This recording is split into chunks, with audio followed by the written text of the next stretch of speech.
Welcome back, ghouls and goblins. Thank you all so much for taking the time to support the channel. I hope you're having an absolute magical day. Discussing what it will take to reach Mythic rank in Magic the Gathering Arena. Competitive play, and more importantly, the Pro Tour is back on the table. And qualifying for this is an option through Magic the Gathering Arena. But our first step is to reach Mythic rank. So no matter what rank you currently are, this is going to be a great video for you to gain a deeper understanding of exactly what will be required of you if you plan to take a stab at competitive play and a spot on the Pro Tour. Let's get into it. Of course, make sure to like the video, subscribe, all that good stuff. Of course, it will always help. You can become a YouTube member for exclusive content. I think we're going to be playing Kirby this week, so that's super exciting. First and foremost, massive shout out to Cardsphere, really doing the heavy lifting. This is an article I'll have pinned in the description, making Mythic in Magic the Gathering Arena. Boom, there's the video, right? Unfortunately, this is very old, and we're going to do a little bit of an update to it. Thankfully, a lot of the math remains the same, which is very nice. So, you know, they're just talking about what's going on. They're running simulations, a Monte Carlo style, which is super exciting. For those of you who want to know what that is, you can read more on that, you nerds. Different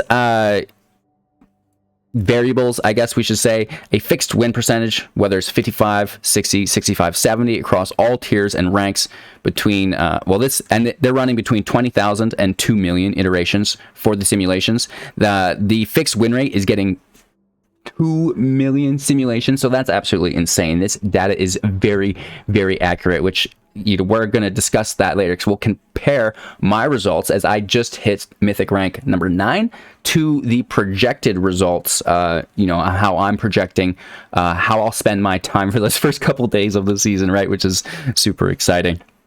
And then the variable win rates, and these are scaling depending on what rank you are. So, you know, diamond rank, platinum rank, gold rank, I don't even know what these older ranks are, silver and bronze, right? So, you know, tracking your win rate in the different ranks is nice as well. And I do agree with this way rather than the fixed win rate, because, you know, the matches do semi remain the same, whether you're in gold or Mythic. However, on average, the player base will be less competitive, right? They're going to be less familiar with the meta, the specific play lines, and really they've just been doing it less and have less practice than you, because, you know, if you're grinding out hundreds of games, you have it mapped out in comparison to someone who's, you know, played 25 games.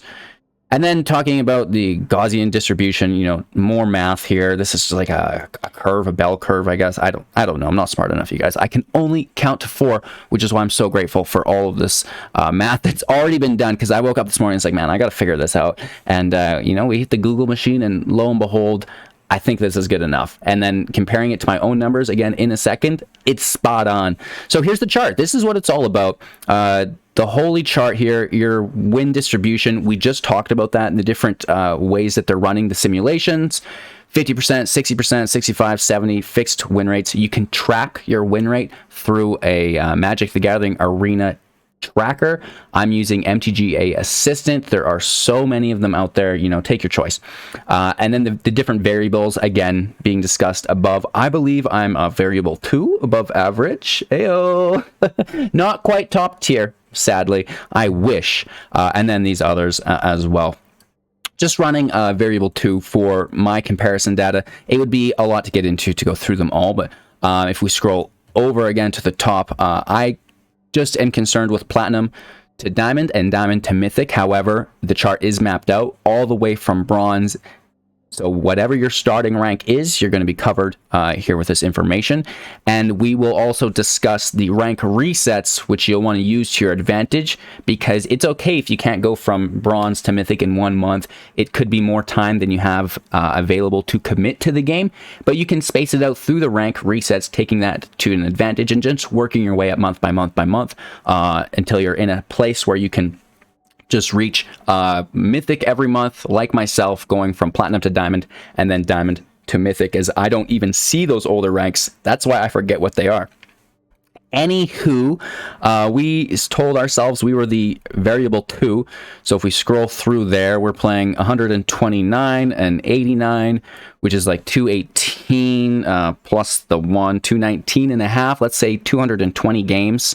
And then the time estimates here, I really like 6 minutes per win as an underestimate, 10 minutes per win as an overestimate, which is fantastic. So that really helps us out here, as that is kind of the typical win rate. And we will also discuss using best of 1 to our advantage with an aggressive deck, because now we're in a format that actually kind of supports aggressive decks, because there's no way for your opponent to retrospectively react to you, right, through the sideboard, which is really nice. So you take them by surprise. Here's your win. It was a really quick win. Rinse and repeat, rinse and repeat, rinse and repeat. It's okay to have a lower win rate because your match time is also very, very low than your control deck that might have a higher win rate, but that match time is a lot higher as well, right? So we're just trying to game the system, if you will, and this is how we'll do it. So 220 games here, between 30 and 50 hours, which is more accurate than I want to admit as someone who's completed it in 2 days. Oops. I got to clear the schedule once in a while, right? So this is the chart. Again, link in the description below for anyone who wants to check this out. Basically, how you're going to use it for yourselves is look at your rank. You can add up how many matches you're going to need to play based on your win rate, which you'll track with the deck tracker. I'm using Assistant. There's a link to download it for free within the link tree, which I don't get paid for anymore. Sad. Why am I even talking about it? There's lots of deck trackers you can use, right? And then, you know, this deck tracker is going to tell you your win rate. It's going to tell you your match time, and you can kind of just take an average match time or use the estimates here. Both of those are fine. Easy peasy lemon squeezy. How many games you'll need to play. Right, scrolling down, there's just a lot more shenanigans here. They kind of do talk about the best of 1, best of 3 thing, how you can game a system, and I absolutely agree with that. And then maintaining Mythic as well, which we're going to jump here. Come on, here we go. Getting this up for us. So this is the competitive Magic page. You want to be familiar with this, as we are looking to compete in these qualifier weekend events, which will require us to have a top 1200 finish at the end of the month, which is fine. Last month, I think we got 800, and this month we clicked in at number 9. And again, our rank will degrade, so we'll need to maintain that rank not only through the month but through the seasons. And now, if you're one of those earlier ranks that I discussed and working your way up, the season reset. So here we have a nice chart directly from Wizards. The Mythic rank, as I now am, will reset to Platinum 4. And now this happens every month. So I only have to climb from Platinum 4, and all of the Mythic players only have to climb from Platinum 4 back to Diamond. Platinum 4 back to Mythic, not Diamond. Well, you will have to go through Diamond, I suppose, but Platinum 4 all the way back up to Mythic. So we're never actually going back to Bronze and Gold and Silver, always staying in those top ranks, and that means we have less games to play in total. So if you can't get there in 1 month, don't worry, do your best, work your way up, and then use the resets to your advantage. So instead of, say you get to Gold Tier 1, instead of going back to Bronze 4, which is where you started for the month, now you're only starting at Silver 2, and then maybe you can make it to Platinum Tier 1, and then you're starting in Gold 3, and maybe you can make it to Diamonds, and then Gold 2, so on and so forth, until you do hit that Mythic, and then you're in Platinum, and you're running with the big dogs, right? Easy peasy lemon squeezy. So a pretty quick video. Again, you want to qualify for the event by being top 1200. You can do this by abusing the best of 1 system and an aggro deck. Quick wins with a decent win rate, which is always really quite nice. And if I pop this over, we can discuss about how accurate the information was. 1 second. I do believe this will work here. Rank 24, so I guess that's important. We have just overnight, like I reached Mythic rank number 9 last night. We've slid to rank 24 just by sleeping. Literally just by saying, okay, we did it. I need to sleep because I've been up way too long playing this game. boom, already declined rank without losing. So we have to continue to play matches throughout the season to maintain our rank. It's not something you can just give up on. And myself, playing new decks every day for the YouTube channel, my rank slips a little bit because not every deck is an absolute banger, even though I'm doing my best to provide the most competitive organic builds that I can for the community, right? So near the end of the month, I will go on another rampage, if you will, to make sure that I'm in the top 1200.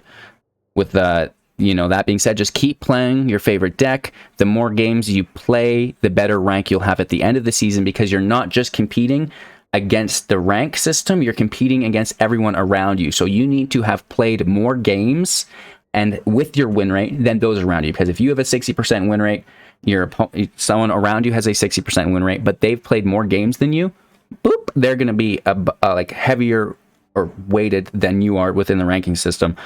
So just play lots of games, win as many of them as you can, easy peasy lemon squeezy. And then we're into the assistant.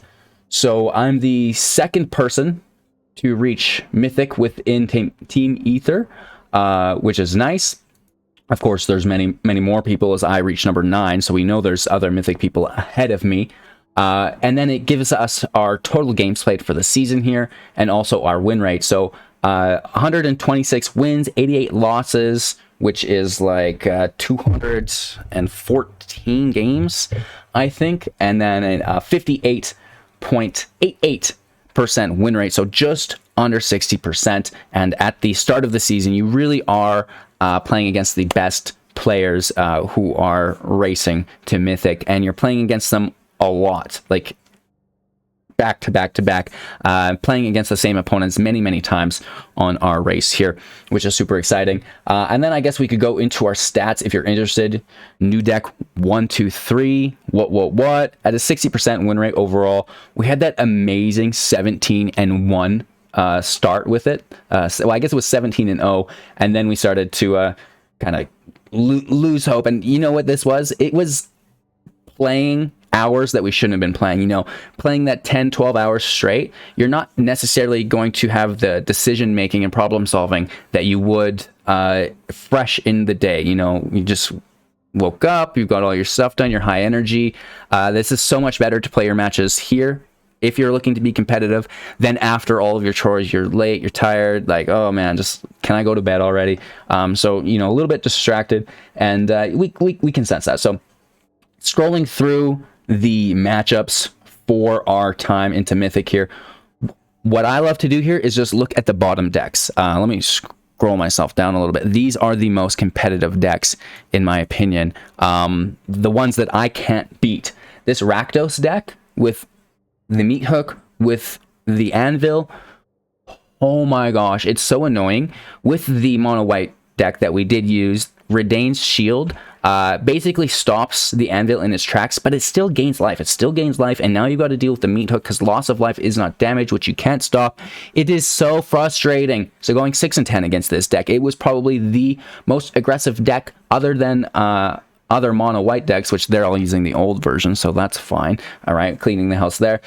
And then we had the Esper. Esper just has access to so many field webs. It's not only Meat Hook, but it is Farewell, it's Doomscar, it's all there, and it's a hard time to beat. A similar thing with the Orzhov build. This is pretty tough because there's a lot of tokens that get in the way. There's a lot of life gain. They can do the life drain with the hook here as well. Just a hard matchup. And then the Selesnya, I don't even know what to call it, but it works good. The Selesnya mid-range, I guess. Just a ton of value using things like Ren and 7, Storm the Festival, the Chariot. They have Brutal Cathars here. A very, very aggressive deck through the Selesnya mid-range here. And then we kind of get into, where we're all even, and it doesn't matter. But these 4 bottom decks, I do think are very, very nice to play right now. And I know that the majority of the meta is mono white. So if you're frustrated with mono white, you don't want to play the deck that I use here today, that's fine. Use one of these instead. And of course, in the following days, we can showcase these lists for you, which is super exciting, right? And then, of course, we do have all of the information, right? We have all of the matches that we went through, which is super exciting. I don't know where I was necessarily my account, maybe? No. Just my stats. I had the time being listed here as well for the average match time to showcase to you guys, but it's about 4 to 8 minutes. There are some matches, outliers, that go 20 minutes, but again, it was fairly quick, and yeah, we had a great time. So if you guys wanted, we could actually showcase the deck to you as well. If you've not seen it, we have made a few changes, so we can do that before we wrap up. Going into the deck, Milky Smooth version 16.420, also known as New Deck 123, getting down and dirty. And the adjustments that we've made from the deck video, which again, I'll have linked for you guys if you want to see some gameplay, you want to see the deck tech in depth, go there, because I'm just going to talk about the land here. It's easy. Emiria's Call has been increased from 2 to 3 alongside the Cave of the Frost Dragon. This just gives us a ton of consistency. We have the Cave Dragon out almost every single game, so when we get to 6, we have an attacker for 3. We can also increase that through the Luminarch Aspirant and the Intrepid Adversary, right? So the attack from 3 can, you know, be increased, which is quite nice. And then the Emiria's Call. So this is basically nullifying the mill decks. Oh, I'm sorry, Tasha. Were you trying to mill me? Is that 7 mana? And it's also really good against the mirror decks. If you're tapping out and it's kind of like stalling, it's going to win you the game for sure. Also amazing against some of the control builds where it's 1 card, 2 creatures, and you've just used your field wipe, and I'm top decking. It's literally the best thing you can top deck as long as it doesn't get countered. But Emiria's Call won me many, many games in my race alongside the Cave Dragon. Shoutouts to everybody running Crawling Barrens who I flew over top of. Thank you so much. I appreciate that. No! I do like Crawling Barrens. I just don't think it's as good. I'm sorry. I beat everyone who used Crawling Barrens. I'm not sure a Crawling Barrens player beat us on our way to Mythic, but it is what it is. Something that I did like and have experimented with myself in the past, but just not finding it super relevant in the current meta. Thank you all so much for watching. I hope you have a magical day. Again, in the future, I would love if we could make this information and data set available within a calculator that you yourself could use. You can just boop, boop, boop, boop, type in your win rate, type in your average match time that you get through the tracker, and maybe shout out to a tracker. Maybe I should make my own tracker. I'm not that smart. Trackers, build this into your trackers. Come on, you guys, we have the data, we have the availability to do it, and you already have the programs and the audience. Just put these into your guys' trackers, please. If not, I'm going to do it. I'm going to do it. We want to project our time to the next rank within the trackers. Maybe some trackers have this, because I only use Assistant. Do other trackers have this? Is this something that's already been done? Oh, no. I hope it is. I want to use that tracker. Let me know, chat. I know you guys know. Let me know. And if it's not done, maybe we'll take a look at doing it. I'm sure it's just like a simple program that we can make and, you know, distribute for free to people. Well, maybe I shouldn't say that too hastily. Hi-oh! Thanks for watching, you guys. We'll check you out in the next one. Make sure to like, comment, subscribe, become a YouTube member, because we'll be playing Kirby later. We'll see you soon in the next.